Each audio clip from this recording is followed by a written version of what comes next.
অবশ্যই অ্যাডভান্টেজ কিন্তু বের করতে চাইবে, বাট এই পাশে ডেথ নোট সে কিন্তু জেন্টালকে করে দিয়েছে ডাউন। সো এই পাশে কিন্তু চট্টগ্রাম ইউনিভার্সিটির সাথে দেখা হয়ে গিয়েছে টিম নিটারের।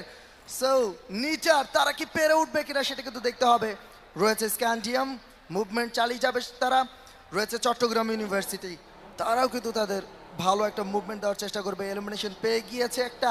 সো নিটার তাদের একজন প্লেয়ারকে হারিয়েছে, প্লেয়ার অ্যাডভান্টেজ হারানোটা কিন্তু অনেক বড় একটা নেগেটিভ পয়েন্ট। ডমিনেশন বের করা জানি, বাট এটা চলে এসেছে শটগান দিয়ে স্ট্যাপবনকে করে দিল নকডাউন।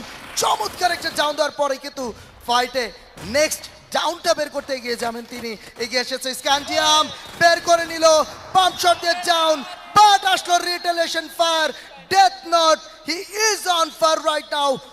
একটার পর একটা ডাউন কিন্তু তিনি বের করেই যাচ্ছেন এবং এখান থেকে কিন্তু আরো একটা টিমের অবসান ঘটলো। অবশ্যই আরো একটা দলের এখান থেকে পুরোপুরি এলিমিনেশন আমরা দেখতে পেলাম।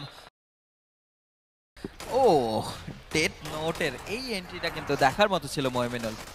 একদম এই এন্ট্রিটা তো দেখার মতো ছিল। পরবর্তী যে ডাউনটাও বের করেছিল সেটাও কিন্তু দেখার মতোই ছিল। স্ক্যান্ডিয়ামকে যেভাবে ড্রপ শট দেওয়ার মাধ্যমে ডাউনটা বের করেছিল সেটা কিন্তু ছিল খুবই চমৎকার। এই মুহূর্তে